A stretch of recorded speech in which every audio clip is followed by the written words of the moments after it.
So how are you this morning? Yay, I love it. I've been cranky myself.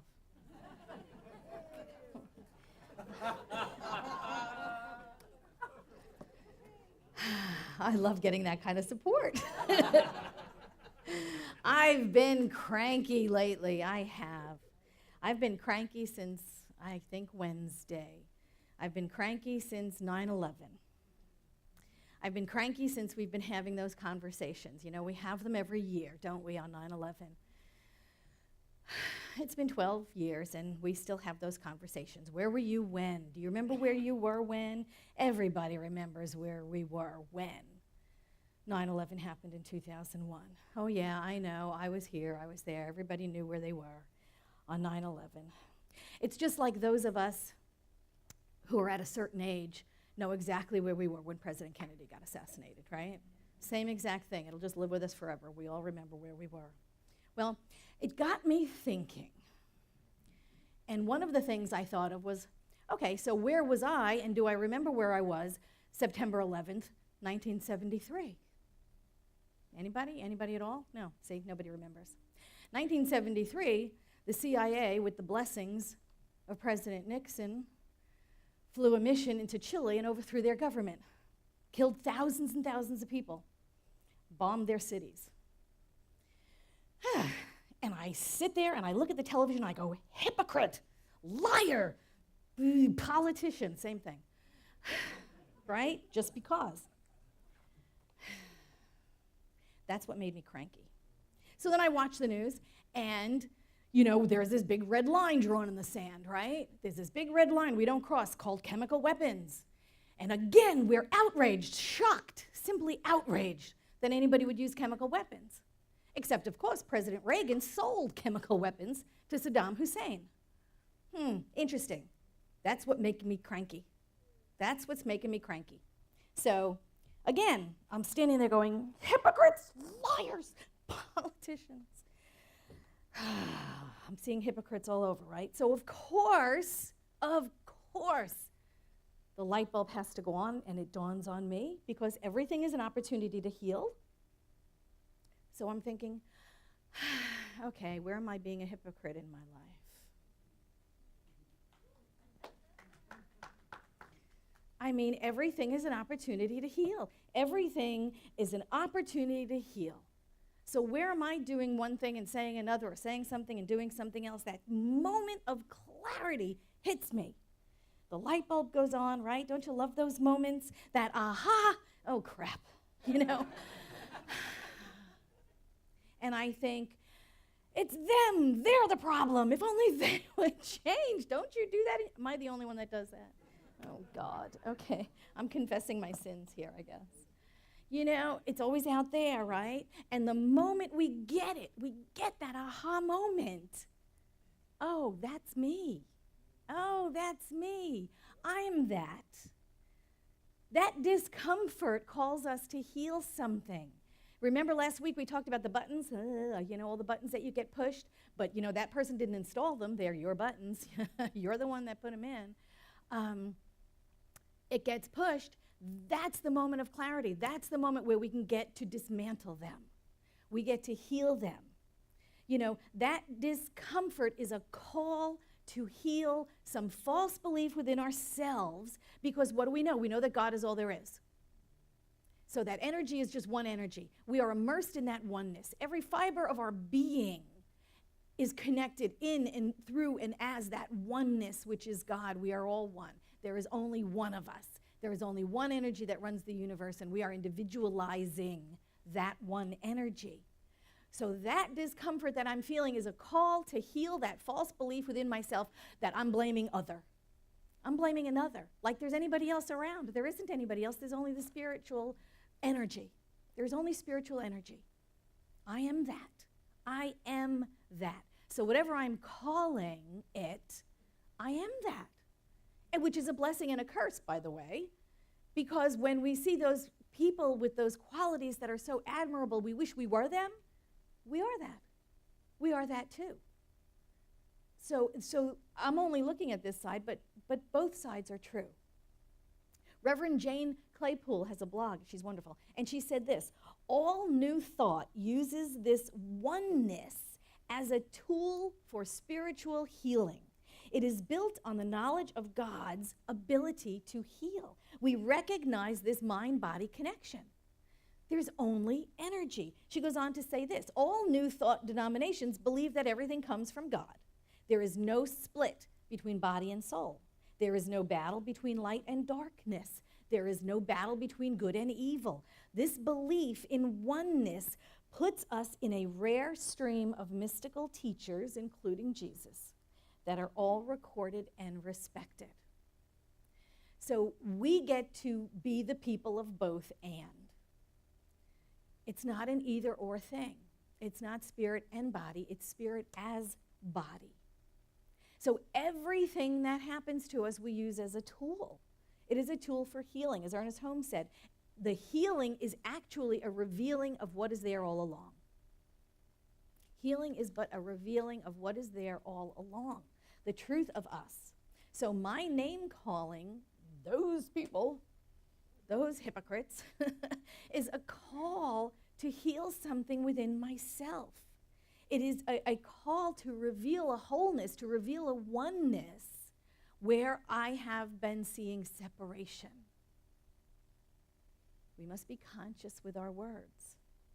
Words have power. Ernest Holmes said thoughts are things. Words call forth that reality that we then have to live in. Words have power. Hafiz said, the words you speak become the house you live in. The words you speak become the house you live in. Our words speak our life into form. We cannot know oneness if we speak to separation all the time. We cannot know unity if we're resonating in us and them. And a great many spiritual speakers and thinkers and philosophers over the years have tackled this very, very complicated thing. Ernest Holmes said it's very simple. It's just love everybody, don't think twice about it. But we have all of these little boxes and boundaries and definitions, don't we, about who and what we are in the world. Krishnamurti said this when he spoke to freedom from the known. He said, when you call yourself a Muslim, an Indian, a Christian, a European, or anything else, you are being violent. Do you see why it is violent? Because you are separating yourself from the rest of mankind. And when you separate yourself by your belief, by your nationality, by your tradition, it breeds violence. And how often do we see that, right? So the man who is seeking to understand violence does not belong to any country, to any religion, to any political party, any partial system. He is concerned with the total understanding of humanity. That's a tall order. That is a really big thing to think of. Because we grow up in a country, we grow up in a family, we grow up in a clan, we grow up in an ethnicity. We have all of these things that define who and what we are. But when we do that, when we identify ourselves like that, isn't there a temptation to then separate ourselves by those very definitions?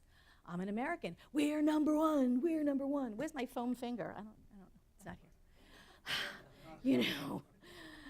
There is a real kind of seduction to then, after we've separated ourselves out from other people, to become superior to them, like that quote, that Carol Carnes quote.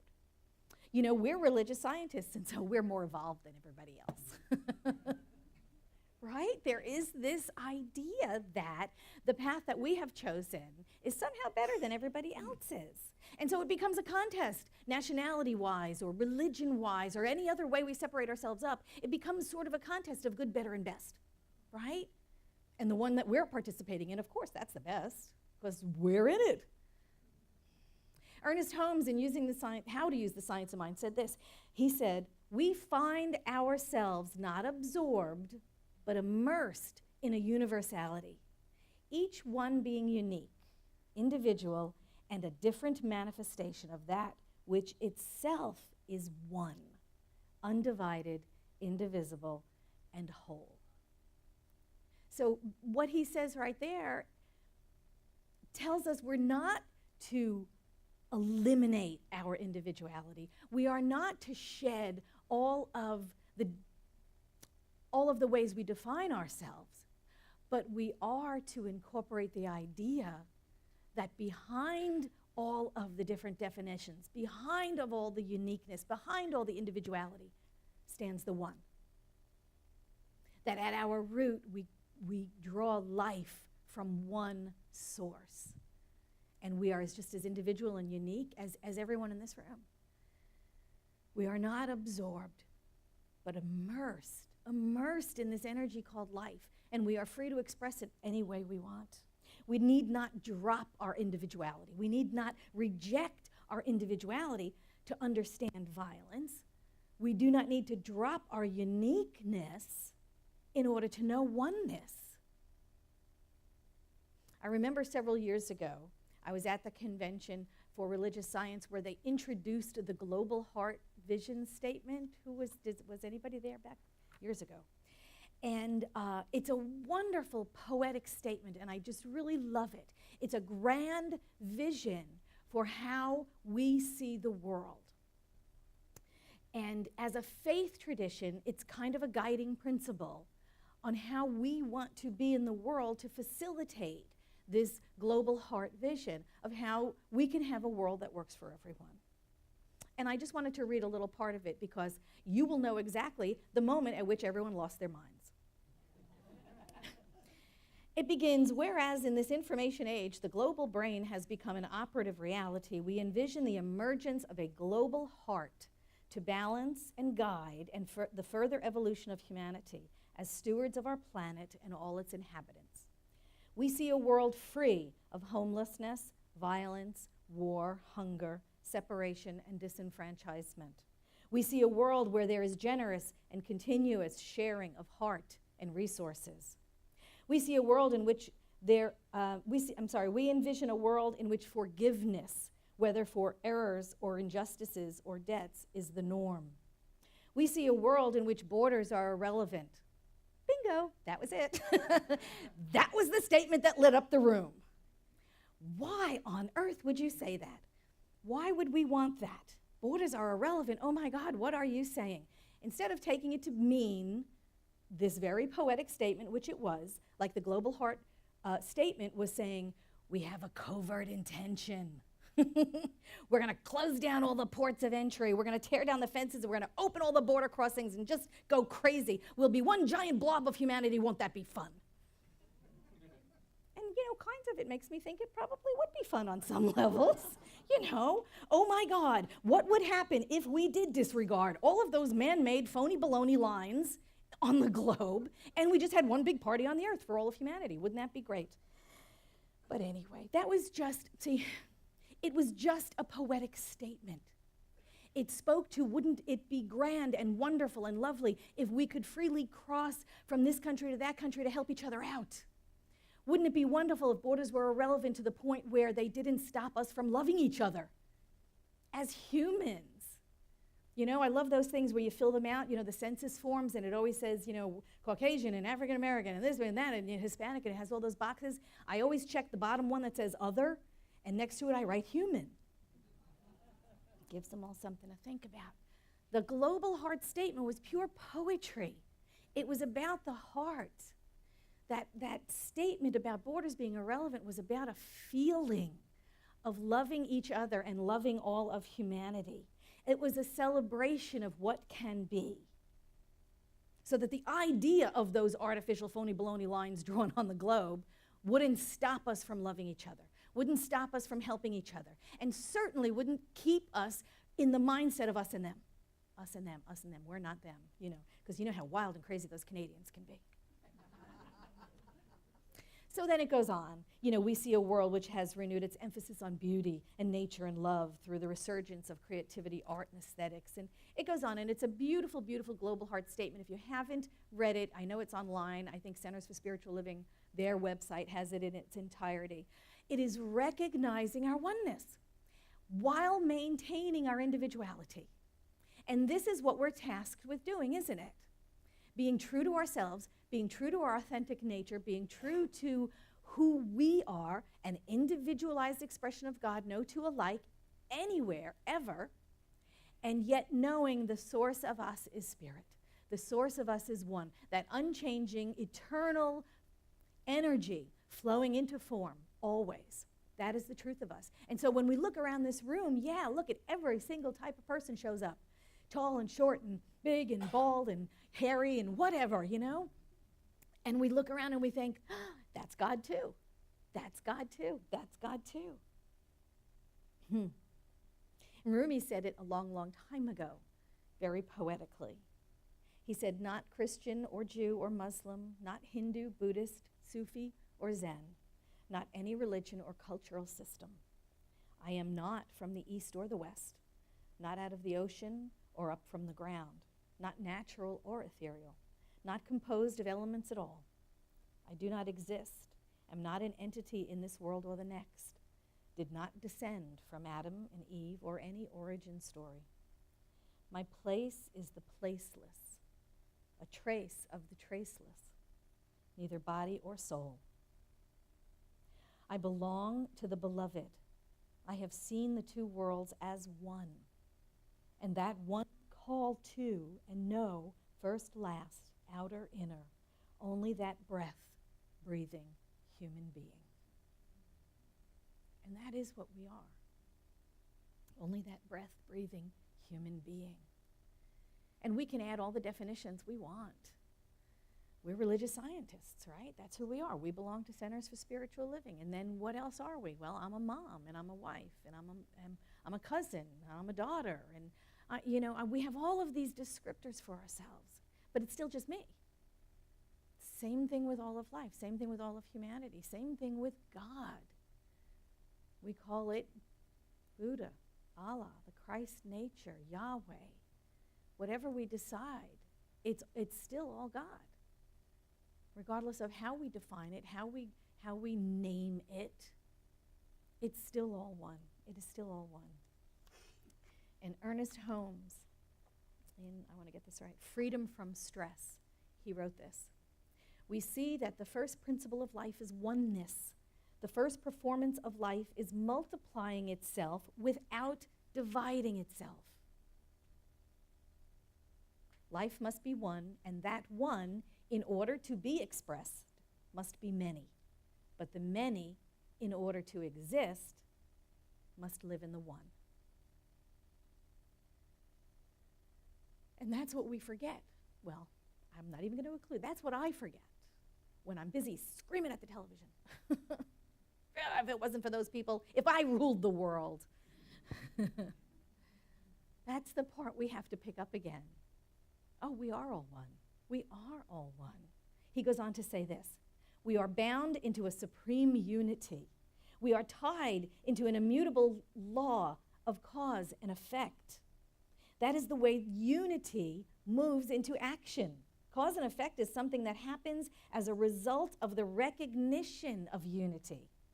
Consequently, we are one even when we are many. And since each of us is a part of the whole, if we seek to destroy each other, we only ultimately hurt ourselves. This is the great lesson of life. So this week we are called to imagine oneness. Imagine oneness. Imagine what life is like. Imagine that global heart vision statement. Imagine living that in the here and now, because that's our spiritual practice. It is to celebrate our diversity and our uniqueness, and to know on the deepest level we are one.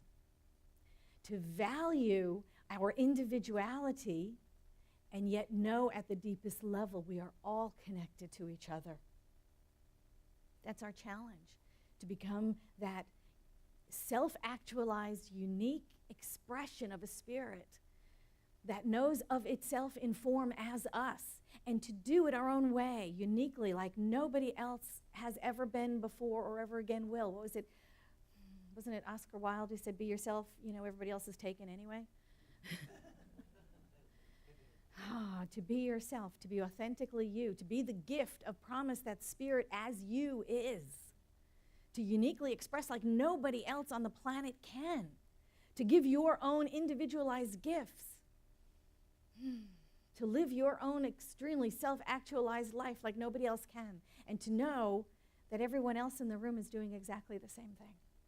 Everyone else on the planet is doing exactly the same thing, and everything else springs from that one Spirit, from the beloved, from the one who has loved us so much that it gave us all life. Imagine that kind of oneness, because that's our challenge this week, to live in both and, to celebrate, to know our uniqueness, to know our individuality, and to come from that truth, from the depth of our souls, of knowing when I look into your eyes, I'm seeing the beloved. When I look in your eyes, I see God looking back at me. When I see your gifts and your talents, I know I am that too. I am that too. There is only one God. There is only one life. There is only one energy, and we are it. We are it. Spirit inhabits form and abandons form all the time. And to know that as we walk through this life, we are walking all together, as one, and so unique and so different. Thank you so much.